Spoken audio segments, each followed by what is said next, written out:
Caregiving can sometimes feel like an impossible struggle. Caregivers may be torn between taking care of loved ones and trying to maintain balance in life. The good news is that it doesn't have to be that way. The Caring Generation with host Pamela D Wilson is here to focus on the conversation of caring. You're not alone. In fact, you're in exactly the right place to share stories and learn tips and resources to help you and your loved ones. So now, please welcome the host of The Caring Generation, Pamela D Wilson.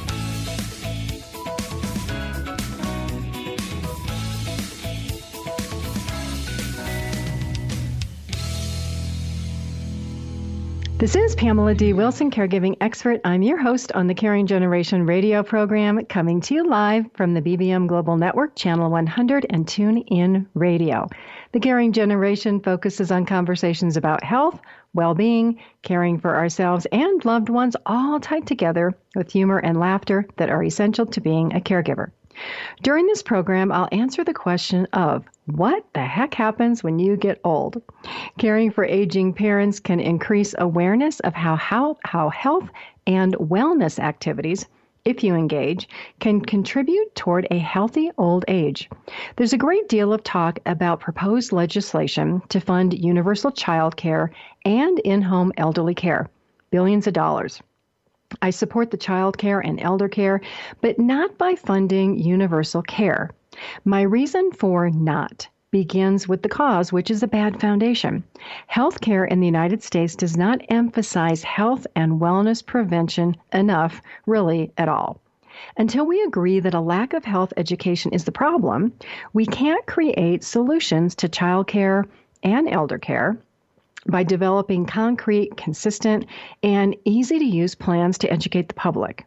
In my opinion, throwing money at a problem without having a solution, this problem is going to continue to grow and grow at greater expense to the cost of all residents here in the United States. Women at 60% of the caregiving population are the most affected, with men at a growing 40%. Caring for aging parents or being an older adult suffering from poor health results in feeling hopeless and depressed at times.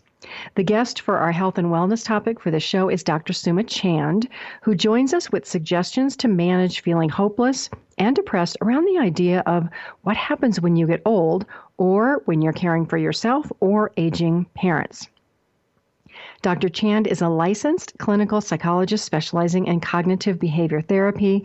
She's currently professor and director of the CBT program in the Department of Psychiatry and Behavioral Neuroscience at St. Louis University School of Medicine.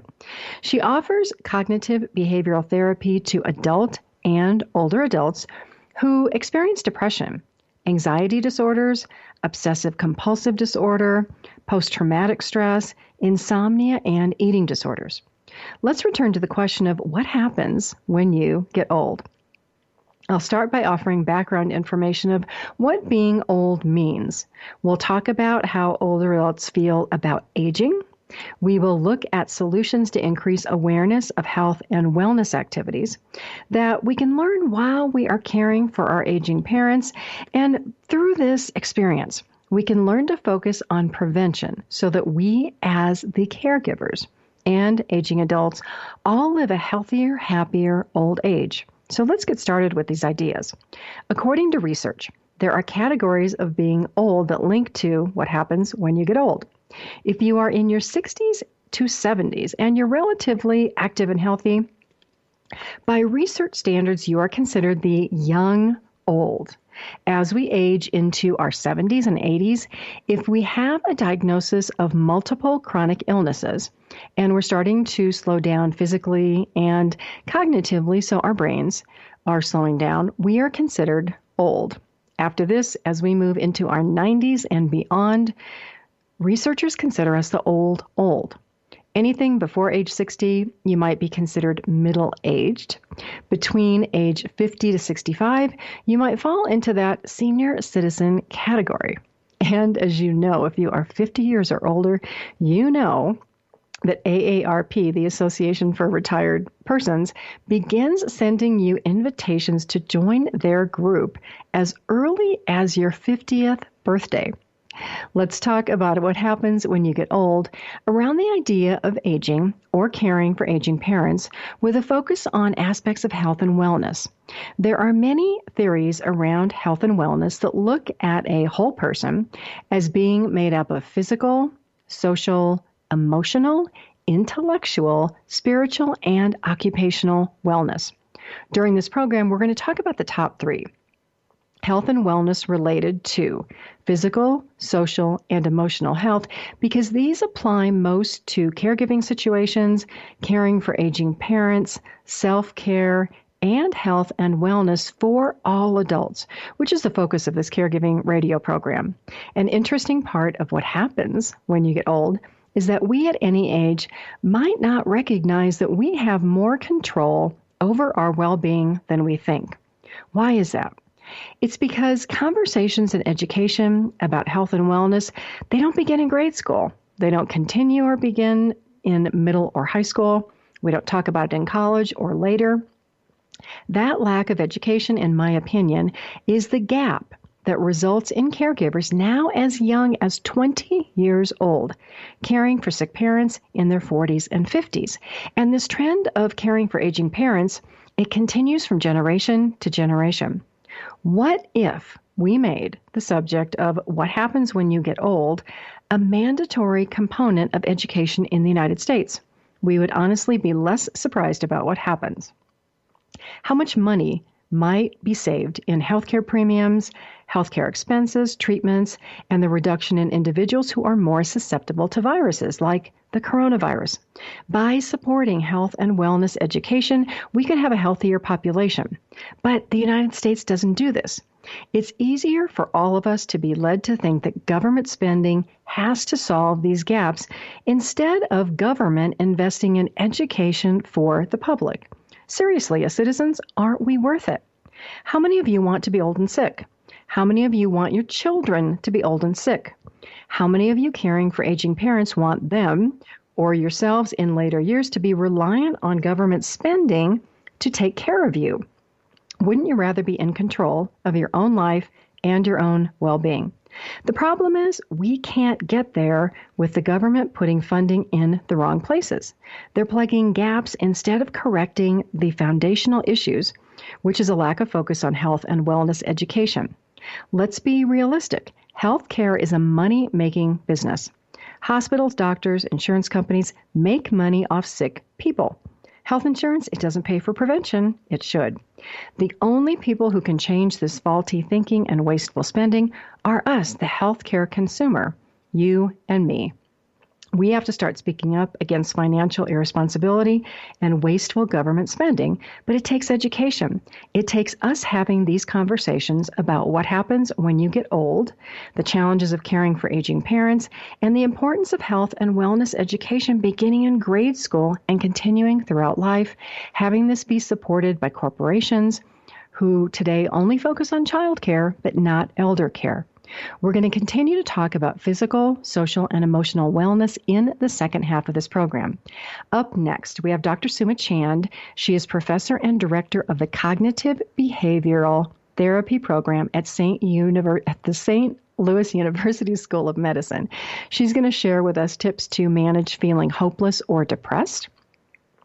More information for caregivers is on my website at PamelaDWilson.com, in my caregiving blog, my library, all of my videos.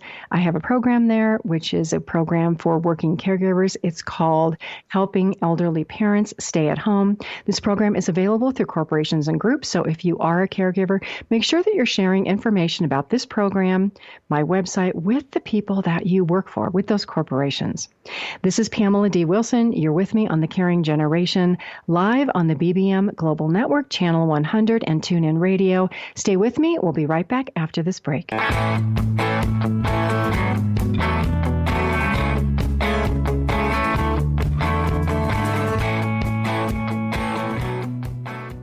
Dr. RC will share extraordinary resources and services that promote educational success, as well as making a difference in the lives of all social workers, as well as the lives of children, adolescents, and teens of today. She will have open discussions addressing many of the issues that we face about our youth and how being employed in the uniquely skilled profession of social work for over 18 years has taught invaluable lessons through her personal experiences. She will also provide real-life facts, examples, and personal stories that will confirm that why serving as a child advocate is extremely beneficial when addressing the needs of the whole child. Listen live Saturdays, 10 a.m. Eastern on the BBM Global Network and tune in radio as Dr. RC will provide thought-provoking information that will empower, encourage, and strengthen students, families, and communities across our nation. You can also visit her at soarwithkatie.com. Have you ever felt like no one is listening, or you're not getting the honest attention you deserve? Do you even know the kind of attention you want or need? You are not alone. Alice Aspen March is here to help. Thanks to Alice, through her epiphany and research over the word attention, there are solutions to the attention dilemma. Worldwide audiences have been enthralled and engaged for over 40 years with her visionary and pioneering observations. The kind of attention we get and give is vital to improving our lives and society. Alice and her weekly guests review game-changing insights for transforming and improving our understanding of attention, providing techniques for creating healthier and empowering behavior. Get a new perspective on a mainstream word. Tune into Why Our Attention Matters for fresh and thought-provoking conversations every Tuesday at 3 p.m. Eastern on boldbravemedia.com and the TuneIn Radio app.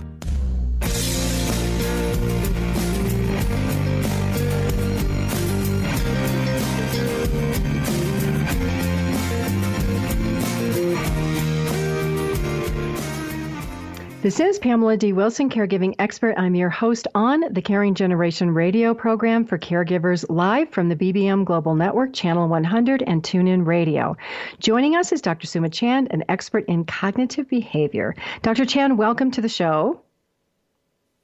Well, I'm happy to be here on your program today. I hope to be able to provide some good information to all your listeners today. Thank you. So my first question for you is, caregivers and older adults can find themselves depressed because of life changes and transitions. Some see taking medication as a negative. You specialize in cognitive behavioral therapy. What is it, and can it be an alternative to medication? So let me start with the first part of your question, that is, what is CBT, or cognitive behavioral therapy? So CBT is a form of psychotherapy that has been established as what is known as an evidence-based treatment, or in other words, it has been tested by a very large number of research studies, more than 1,000 actually, and found to be an effective treatment.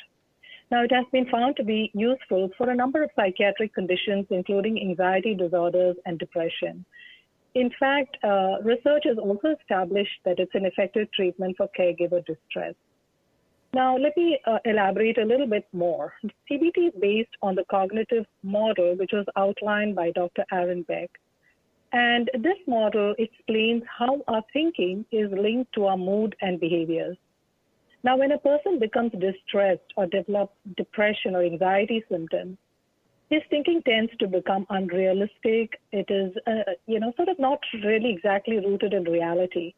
There is some amount of distortion and exaggeration in the thinking, and typically it has a negative tone. So naturally, this kind of thinking would then impact mood and behaviors also negatively, and this would lead to the symptomatology being maintained. So in CBT, the focus is on modifying this dysfunctional thinking so that it will then become balanced and functional, and that in turn will have a beneficial impact on mood and behaviors. CBT also involves problem solving in each session. In addition to that, clients are also helped in developing emotion regulation skills so that they're not overwhelmed by the negative emotions. Another important aspect is that of modifying behaviors that are unhelpful and adopting instead behaviors that are likely to lead to better outcomes. So I would say CBT is very much a learning process for the clients because it involves considerable learning of skills and strategies. the end goal really is to help patients become independent and really become their own therapists. With regard to your question about medication and CBT, I would say that CBT can be an alternative to medication for some individuals, but not necessarily all. This would really have to be decided on an individual basis, depending on the severity of the disorder, also the complexity of the case. For example, in the case of mild to moderate depression, CBT can be an alternative to medication. But in the case of severe depression, a combination of CBT and medication works best. So a person can start off with a combination of CBT and medication, and as the symptoms improve, they can taper and reduce the dosage of the medication and even stop over time under the supervision of a psychiatrist. I read a couple of your articles, and one of them talked about the internal thoughts that you're talking about, the unrealistic thinking and the dysfunctional beliefs. How does that all relate to stress and anxiety and depression? Yeah, this is an excellent question, actually. It will give me an opportunity to explain a little bit about how CBT works. So let me start with a thought. Now, we all tend to have thoughts popping into our minds constantly. Our mind is really never empty or still. We are trying to make sense of what is going on around us. So a lot of our thoughts tend to be interpretive and explanatory. Now, in CBT, we refer to these thoughts that keep popping into our minds as automatic thoughts. And these are, we call them automatic because these are the immediate, automatic, interpretive kind of thoughts that occur without too much of analysis. Now, unfortunately, in individuals who suffer from depression or anxiety, they tend to typically have very frequent thoughts that are negative, that are exaggerated, they're distorted, and not really rooted in reality in the way in which they perceive themselves, their life, and what is happening around them. Now, the question is, where do these automatic thoughts come from? So this is where underlying beliefs come into play. So these automatic thoughts really have their roots in underlying beliefs that the individual has developed through various experiences he or she has gone through in life. Now, the beliefs that have a significant impact on us are what is known as core beliefs. These are the core beliefs about ourselves, like I'm a good person, I'm a lovable person, or I'm likable, I'm fairly intelligent or smart, or we can also have negative beliefs. And that's what happens with clients who are depressed or anxious. Like, they can have negative beliefs that I'm inadequate, I'm inferior, I'm unlikable. So in addition to that, in CBT, we also talk about intermediate beliefs. So these are assumptions or rules that, again, all of us develop through various experiences in life. And these intermediate beliefs, they act as a guide on how we live our lives, and they're also linked to our core beliefs. Now, in the case of individuals who are anxious or depressed, it has been found that their underlying beliefs are typically, again, negative, unhelpful, and not really valid either. For example, a depressed caregiver may have an assumption that if I take any help from others, it means I'm less than, I'm inadequate, and a core belief that I'm incompetent or inadequate. And these kinds of beliefs will be operating pretty strongly in them. In addition to that, these beliefs tend to be held very rigidly. There's no flexibility about it. And they also operate in a very generalized manner in the sense that it operates in various areas of their life. Now, having such beliefs will naturally trigger highly self-critical, self-blaming thoughts in many situations, leading to feelings of distress and behaviors like that of working very hard, not taking any help from anyone, which can then lead to burnout and depression.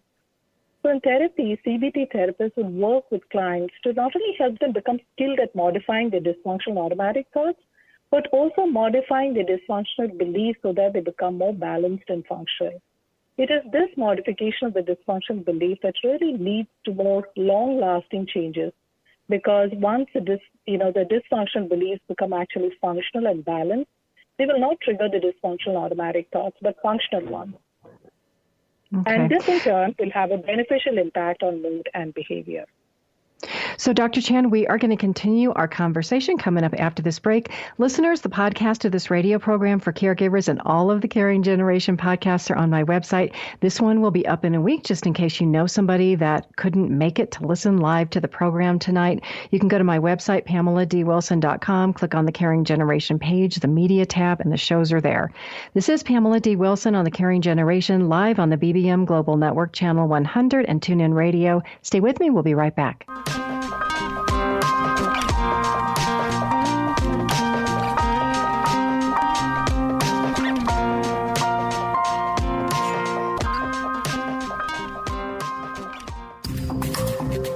Master of words, powerful player. What life-changing words can Dr. Janet Smith Warfield pull out of her magical toolbox that just might mysteriously open a door you never knew was there? A door to free yourself from fear forever. Transform your rage into right action. Release your guilt. Position you into a life of freedom, purpose, passion, power, and peace.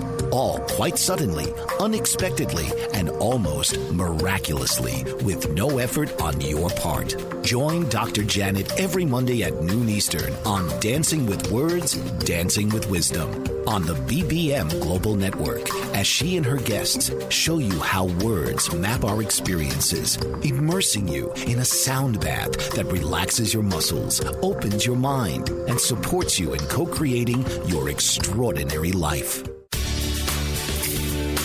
Do you want to remove unconscious beliefs, programs, and energy quickly? Are you looking to actively receive messages, activations, initiations, and gifts from your higher self? If so, tune in to A Call to Heal, a show that begins with a channeled, guided meditation for expansion and upliftment. Listen to Carolee and Julia deliver intuitive messages and energies. These powerful readings affect the energy bodies of all who listen. A Call to Heal radically helps those who listen to integrate their shadow and consciously expand their light body. Don't miss your opportunity to call in and facilitate a healing for yourself and the world. Listen to A Call to Heal, Monday nights on the BBM Global Network. Be the change you wish to see and make your call to heal.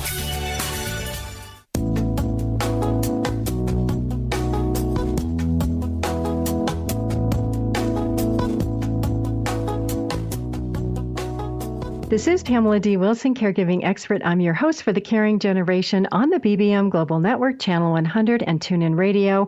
We're back to continue our conversation with Dr. Suma Chand on the subject of managing feeling hopeless or depressed and the benefits of cognitive behavioral therapy. Dr. Chand, some caregivers feel that their situation is hopeless. I know some caregivers who have thought about suicide. How do you help individuals work through these feelings? Right. So hopelessness is a part of depression. And the more severe the depression, the greater the feelings of hopelessness. And greater the hopelessness, the higher the risk for suicide. So I cannot stress enough the importance of caregivers seeking professional help early on if they recognize that they're getting depressed. Of course, there's no doubt that caregivers are facing situations that are difficult, and that in itself can trigger feelings of hopelessness. However, if they also suffer depression, it will not take much for them to slide into deeper feelings of depression and feelings of hopelessness. It will also be more difficult for them to pull themselves out of such mood states. So they do need professional help. Now, in therapy, if there's suicidal ideation, that would be addressed first, starting with a safety plan so that they're able to get out of that mindset where it happens and seek help if needed. Now, once the suicidal ideation begins to recede, therapy will then move towards other areas such as mood improvement. Now, in individuals who are clinically depressed, what happens is that their cognitive functioning can get impacted, their ability to concentrate, to remember, and most importantly, to be able to think logically and problem solve gets impacted. So in CBT, caregivers would be supported and helped through the process of finding solutions to their problems. And this refers to problems related to their life, but also to the difficulties they face in dealing with some of the problem behaviors that they may be facing if they're taking care of loved ones with dementia or head injuries. So this would really involve in CBT educating and training caregivers in using behavioral strategies that would be helpful in modifying such behaviors in their loved ones. Now, social support is extremely important. Yes, Pamela?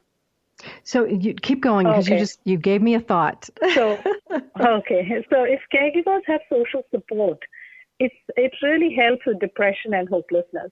Now, social support comes in different forms. It comes in the form of emotional support. Of course, that's extremely important to be able to talk to somebody who listens and validates your feelings and supports you. But there are other forms of social support which are also extremely important, like informational support. It's very important they have good resources for information. Practical help, by way of support and help in taking care of the loved ones, taking over some of the responsibilities, giving the caregivers respite. So therapy would also involve working with caregivers so that they're able to find ways in which they can seek and improve their social support system. Of course, cognitive restructuring, which I've already talked about, forms a very big part of treating hopelessness and depression as well. I've just covered some of the more important strategies. And so when you were answering that question, you were talking about poor concentration and not being logical and problem solving. And then, before you were talking about how caregivers feel like, they're not good enough and they don't want to ask for help. So how does you wrote this article about behavior management. How does CBT help with the frequency and severity of those behaviors and those thoughts? So are you talking about problems? So problem behaviors that we see in dementia patients? Is that what you're talking about? Well, so behaviors and caregivers who say that, I'm stupid. I can't do this. I should be able to do this. I shouldn't ask for help. Right. Kind of their pattern of behaviors that it leads to negativity. Right. That is dealt with completely through care, with the cognitive restructuring, because like I talked about, the thinking is not really rooted in reality. Many of these caregivers who are talking about them being stupid or not capable or inferior, they're far from any of that. So their thoughts are pretty distorted. Anybody looking at them and knowing them will say, oh no, she's doing so much, she's so capable. But you would find these very same intelligent people viewing themselves as being inadequate, not capable. So there's a lot of cognitive restructuring work that we will do with caregivers, sort of identifying these hot thoughts which make them feel so bad in the moment, identifying them, then working with them on sort of examining these thoughts and looking at how valid they are or not. Typically they will find that they're not really valid. So modifying those thoughts and then identifying the underlying beliefs like I talked about. So the cognitive restructuring work plays a big role in changing that kind of thinking. And so you mentioned that this is like a learning process. Does it take a long time to succeed? Is it forever counseling, or do people see results, in a couple of months, or how does that work? Yes. They're not, just time-bound. It's definitely not a forever type of therapy. People are learning skills and strategies in the course of therapy, and their thinking patterns and beliefs also change for the better. In time, they learn the skills, they learn the strategies that will really enable them to become their own therapists. So typically, they start with weekly sessions, graduate to bi-weekly, then monthly and 2-monthly, and gradually the sessions are tapered and stopped. Now, the door is always left open for booster sessions. So if they have some problem they need to talk about, they can always come back. And typically, they won't need more sessions. They may just need a couple of sessions to tide over a difficult period. And where do people find people like you? Is there a website they can go to? Is there an association? Yes. There is the Academy of Cognitive Therapy where they have their find a therapist, a section where you can look for certified cognitive behavior therapists. Then there is the Association of Behavioral and Cognitive Therapies. They also have a similar system where you can find a therapist. Then you have the Anxiety and Depression Association of America. They also have tools that you can use to find therapists. Yeah, definitely, you can find them. Wonderful. Dr. Chand, thank you for joining us. Listeners, I will put links to those associations that Dr. Chand mentioned in the transcript for the show. You can share, like, and follow The Caring Generation with helpful information for caregivers and aging adults on all your favorite podcast apps, including Apple, Google, Spreaker, and others. This is Pamela D. Wilson, your host on The Caring Generation, live on the BBM Global Network, Channel 100 and TuneIn Radio. Stay with me. We'll be right back after this break.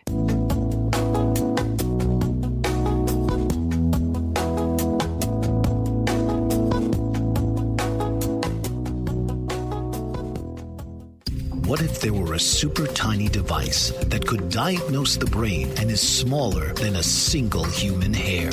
What if you could see inside the brain to help an epilepsy patient during surgery or to help the fight against Parkinson's disease?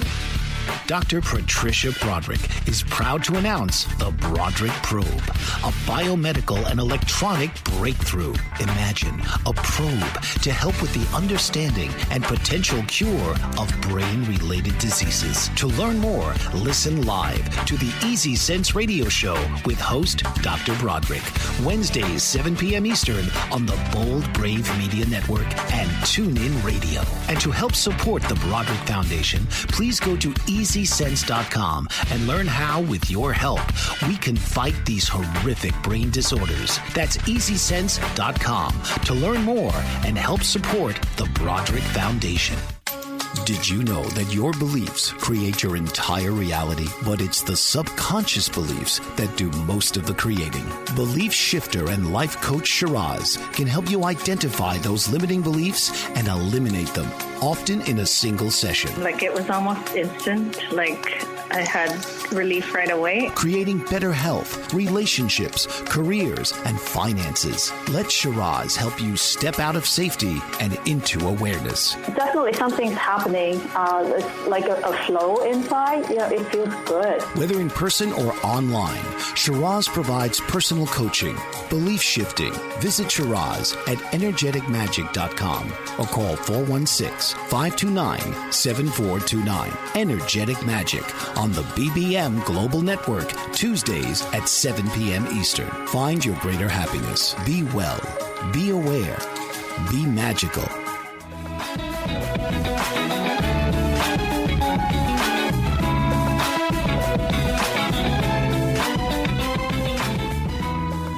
This is Pamela D. Wilson, caregiving expert. I'm your host on the Caring Generation radio program for caregivers and aging adults, live from the BBM Global Network, Channel 100 and TuneIn Radio. The Caring Generation focuses on the conversation of caring, giving us permission to talk about aging, the challenges of caregiving, health, and everything in between. Practical tips for caregivers and aging adults are in my Caring for Aging Parents Caregiving blog on my website at PamelaDWilson.com. Let's return to the question of what happens when you get old.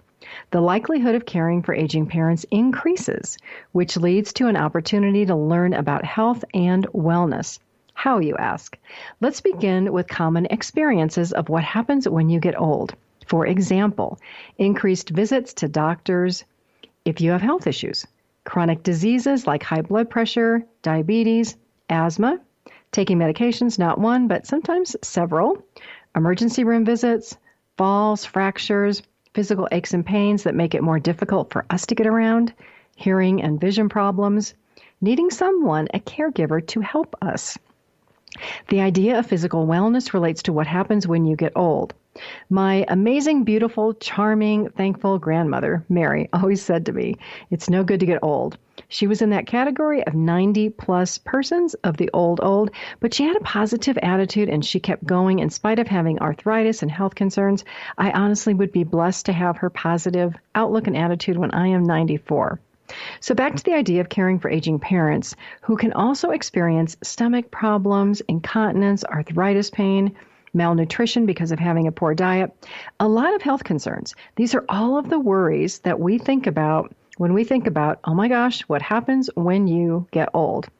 Then we have the emotional wellness aspects, the depression and the hopelessness that we talked about with Dr. Chand. Caring for aging parents involves managing our emotions as a caregiver, keeping positive in spite of All of these issues, helping aging parents manage health conditions or managing these for ourselves if we are aging. We want to create realistic plans to help aging parents remain at home while realizing that things do change in the blink of an eye. A fall can result in a hip fracture, a heart attack. It throws our world upside down. Not to mention caring for aging parents and trying to work full time, raising children, all of those normal parts of life that we can struggle to keep up with. The United States does need a plan to begin education about health and wellness in grade school and continue this throughout life. The benefits could reduce the need for mental health services. 40% of caregivers are depressed and stressed. A focus on health and wellness beginning in grade school also could address current concerns about populations disproportionately affected by chronic disease and the coronavirus. Health and wellness prevention and education, it could be for everyone everywhere. Another aspect of what happens when you get old is the realization that independence, that ability to continue to live at home independently, it can be threatened by negative health concerns. Caring for aging parents involves discussing about their desire to remain at home, to maintain a current lifestyle and be independent. The issue is that nowhere in life, and this points back to that lack of education about health and wellness, do we talk about what happens when you get old so that you can remain healthy and independent. We don't talk about this until we're caring for aging parents or we are the person stressed about having health issues that change the pattern of our daily life. I have many conversations about what happens when you get old with clients and caregivers of aging parents. Let's talk about some of the pluses and minuses. I'll start with a little humor. Ladies, when you get older, you no longer have to worry about those boys snapping your bra straps. How many of you remember that from grade school and how you couldn't wait to start wearing a bra? Today, many of us ladies, we want to give up wearing that bra. Let's face it, they're uncomfortable. On the other hand, if we're still younger and we're in the workforce, we may be hesitant to give up our Spanx that offers leggings, skinny jeans, pants, trousers, activewear, even compression undershirts for men these days. Aging adults tell me that with retiring comes the freedom of having more control over your life. That is a plus if you want to remain active, stay up late, sleep in, and choose what you want to do when you want to do it. On the other hand, if you have health issues, your time could be consumed by doctor appointments, managing medications, and struggling with physical concerns. There are pluses and minuses to what happens when you get old that are in your control. For adult children caring for aging parents, you might be experiencing similar health issues. The stress of caregiving can result in caregivers experiencing as many physical, emotional, and social challenges as aging parents. For both aging adults and adult children caring for aging parents, there is an increased sense of vulnerability. If we have health issues, we may realize that our bodies will become more challenged with time. The risk of poor health can increase. Fear of needing help from others becomes a real fear. Sorrow and loneliness can become part of what happens when you get old. For couples, part of what happens when you get old is that you start thinking about what will happen if or when one of you passes away first, or what happens when one of you becomes sick and you become the caregiver. Becoming a spousal caregiver can be stressful. More on spousal caregiving is in the Caring Generation podcast called Spousal Caregivers and Caregiver Resentment. Becoming a caregiver can derail many of our plans in life, especially plans that we made for career, family, and retirement years. By talking about caregiving concerns early in the process, we can avoid regrets about caregiving responsibilities. We can make plans so that our aging parents and ourselves are healthier when we're older. After this break coming up, I'm going to continue to share more insights about what happens when you get old and caring for aging parents, in addition to conversations that we can have today so that we can begin talking about health and wellness, so that we can feel more in control of our lives. As Dr. Chand discussed, caregiving education is so important. Seeking help as a caregiver before you fall into that trap of feeling overwhelmed and rushed and that life is out of control, it's so important. Don't wait. Don't delay to get help. There is a lot of help on my website. You can follow me on Facebook. You can join my online caregiver support group. It is called the Caregiving Trap. There are many other caregivers there in similar situations. We share information. People post their life situations, ask questions. It's a great support for caregivers. My Facebook page is PamelaDWilson.page. You can find the Caregiving Trap group there. This is Pamela D. Wilson on The Caring Generation, coming to you live from the BBM Global Network, Channel 100 and TuneIn Radio. Stay with me. We will be right back after this break.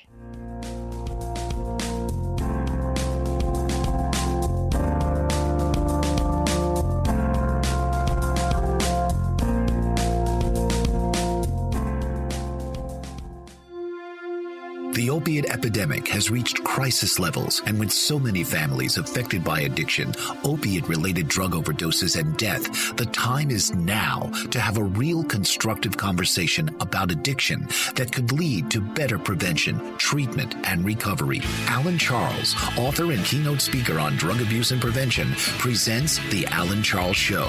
Alan brings a message of hope, sharing his unbelievable story of surviving a 24-year addiction to cocaine and highlights from his memoir, Walking Out the Other Side, an addict's journey from loneliness to life. His raw honesty and courageous heart breaks the stigma of addiction and offers a unique perspective into the mind of an addict. Join Alan each week as he brings his listeners to a true understanding of the grip of addiction. It is only with this understanding that we can begin to heal.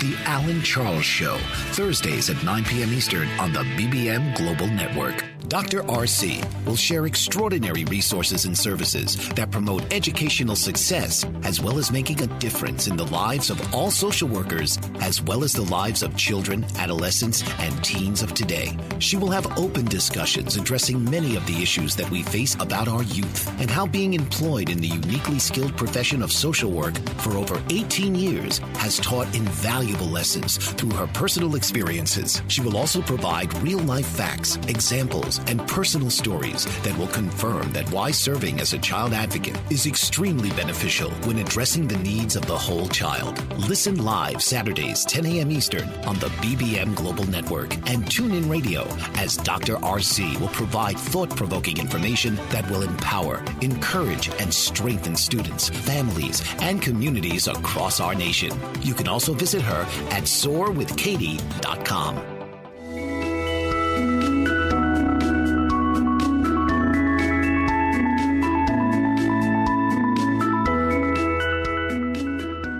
This is Pamela D. Wilson, caregiving expert, author, and speaker on The Caring Generation, coming to you live from the BBM Global Network, Channel 100 and TuneIn Radio.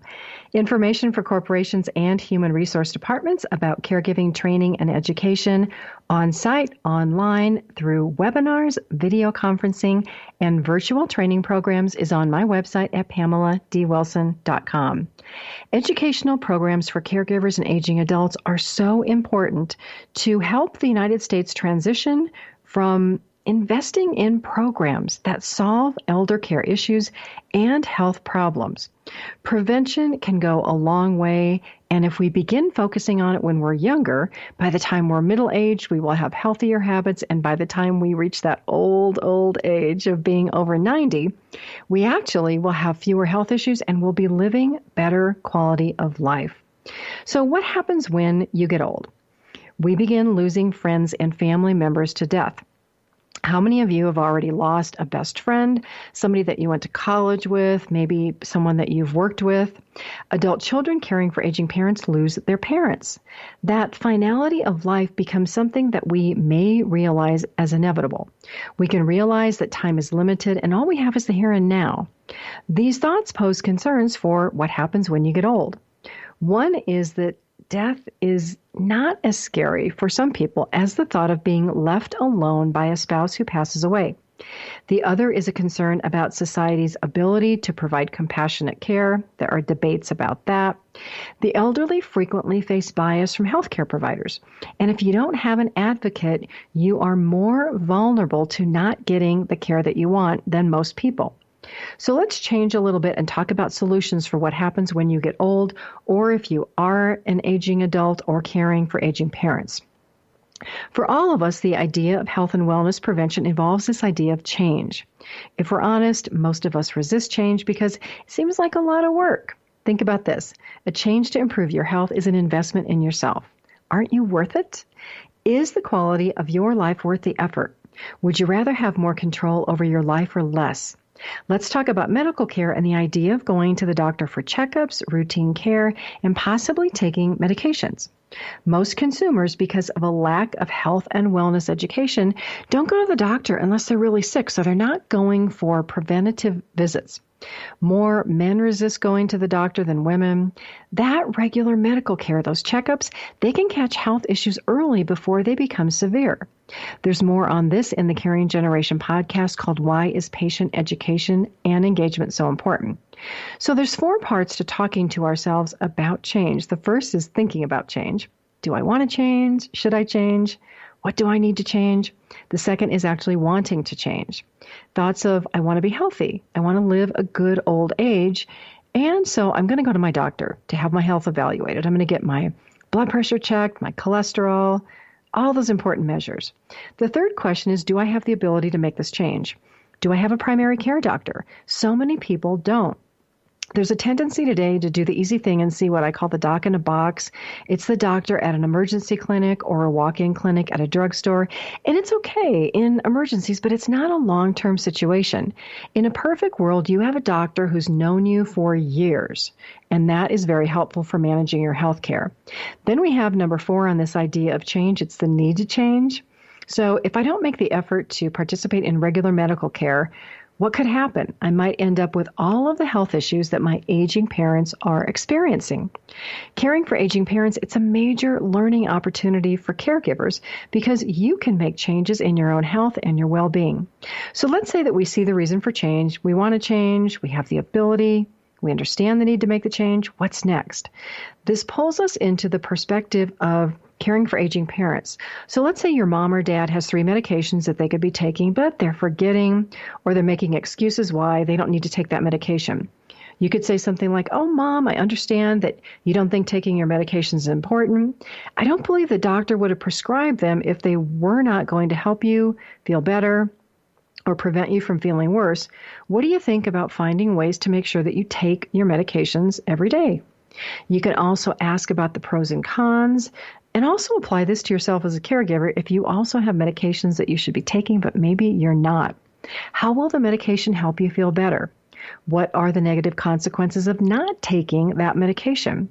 If you can't answer those questions, ask your doctor to explain in detail so that you understand.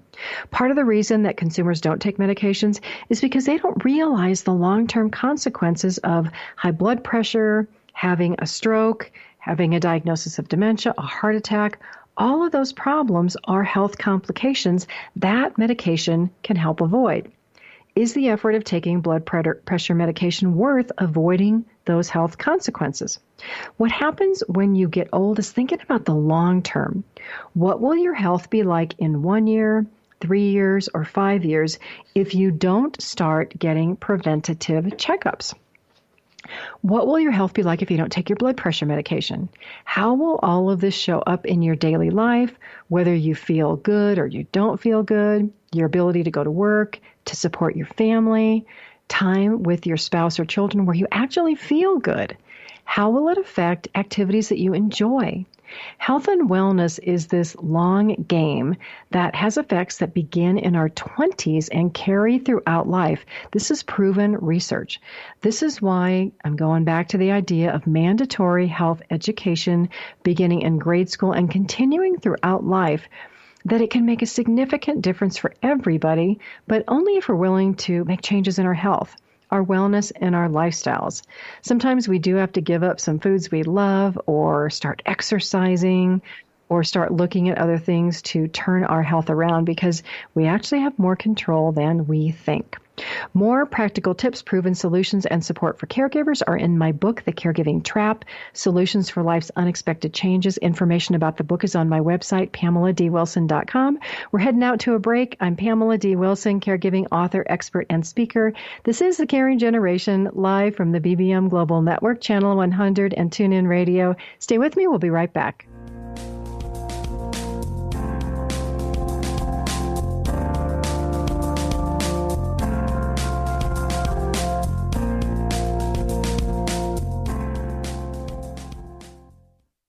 Mike Zorich, a 3-time California state champion in Greco-Roman wrestling at 114 pounds. Mike, blind since birth, was born in Hartford, Connecticut. He was a 6-time national placer, including 2 seconds, 2 thirds, and 2 fourths. He also won the Veterans Folk-Style Wrestling twice at 152 pounds. In all these tournaments, he was the only blind competitor. Nancy Zorich, a creative spirit whose talents have taken her to the stage and into galleries and exhibitions in several states. Her father, a commercial artist who shared his instruments with his daughter and helped her fine-tune her natural abilities, influenced her decision to follow in his footsteps. Ms. Zorich has enjoyed a fruitful career doing what she loves. Listen Saturday mornings at 12 Eastern for the Nancy and Mike Show for heartwarming stories and interesting talk on the BBM Global Network. Tune into It's All About You with host Dr. Martha Latz, a lively weekly broadcast on BBM Global Network, one of the most empowering shows for time-starved, overscheduled multitaskers. The professional expertise of Dr. Latz is directly available live every Thursday at 1 p.m. to answer and address concerns about relationships, life transitions of career, meeting, dating, and committed relationships. It's All About You with Dr. Latz will expand your understanding of current concerns across your relationships by broadening and expanding possible solutions in developing skills for mutually desired outcomes. Dr. Martha's expertise is as a licensed marriage and family therapist, life, transition coach, and all things to do with communication at work, home, and with friends. Check out her website at auniquetherapycenter.com.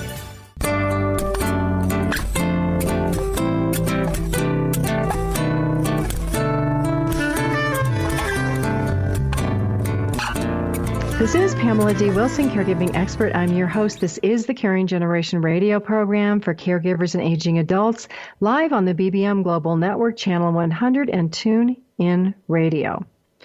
Let's talk more about health and wellness education in grade school, whether it's in middle school, high school, college, and beyond, including caregiving education in the workplace.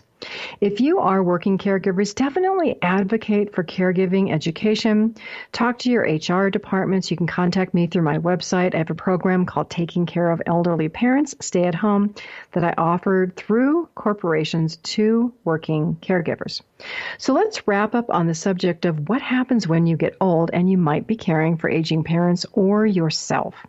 If you are an adult child caregiver, you may feel like all of the pressure, all of the burdens are on you to seek out education about health and wellness and to learn all of the things that honestly could be taught in primary and secondary education, but they're not. For you, one of the questions is, do you want your health to be similar to that of the experiences of your aging parents? If not, you want to think about what you're willing to do. Is it a support group? Is it an online course? If you're caring for your aging parents, how can you encourage them to be more active participants in their own care?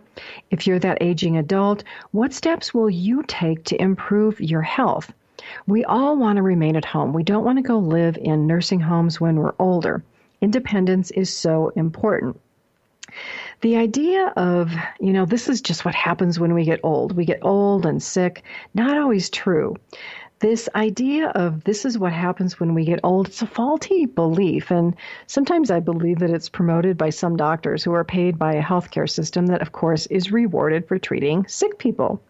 If you think about health and wellness, how much do we as consumers want to support that system that is geared towards sick people, but not geared to help us learn how to stay healthy, to help us engage in preventative health care? Rather than being sick, wouldn't we rather be healthy? That takes us back to the questions that I posed at the beginning of this program. Is supporting legislation to fund universal child care and in-home elderly care to the tune of billions of dollars the answer? Do your own research. As caregivers, make your own decisions. Learn about healthcare. The question is, why not solve the issue at the foundation of the problem, which is our healthcare system here in the United States? Do you think insurance companies would fight that? Probably. What about the healthcare system that is financially rewarded if they are more sick people? The healthcare system only makes money if we have medical problems and if we're sick. How is that system working for people who are disproportionately affected by chronic health issues? It's not. The system that we have won't work, in my opinion, by continuing to throw more dollars into a system that makes more money off treating illness rather than helping us as consumers prevent illness. Education is one of the pillars of society that helps advance all of our lives, whether it's health, our income, our ability to raise families, buy a home, live in safety. Research confirms that learning helps preventative health concerns. It helps us address health issues. We all have to be the change that we want to see. We have to advocate for what happens when we get old, especially if we're young today. As your grandparents have probably told you, the years pass quickly, and one day all of us will find ourselves aging, caring for aging parents or a spouse, and thinking all of the things that we might have done had we only known, had we learned to make our health better earlier in life. Next week, we're going to talk about care transitions, what caregivers don't know about nursing home rehab. Dr. Lynn Flint in the Division of Geriatrics and Hospital Medicine at the University of California, San Francisco, is going to share her research with us. It's called Rehabbed to Death. Caregivers and aging adults, continue to advocate for your needs. Improve your work-life balance. Ask for the help. Ask for the education that you need from your workplace, your families, from the groups that you are in. Caregiver support, articles, videos, online programs. They are all on my website at PamelaDWilson.com. You can also check out my caregiving TV channel. It is on Roku. Invite your family and friends to join us here every Wednesday night on the Caring Generation radio show. Check out my website, PamelaDWilson.com. If you have show ideas, you can click on the Contact Me button and send me an email. I'm Pamela D. Wilson, caregiving expert, advocate, author, and speaker. God bless all of you caregivers. Sleep well tonight. Have a fabulous day tomorrow and a great week until we are together here again. Tune in each week for The Caring Generation with host Pamela D. Wilson. Come join the conversation and see how Pamela can provide solutions and peace of mind for everyone. Here on Pamela D. Wilson's The Caring Generation.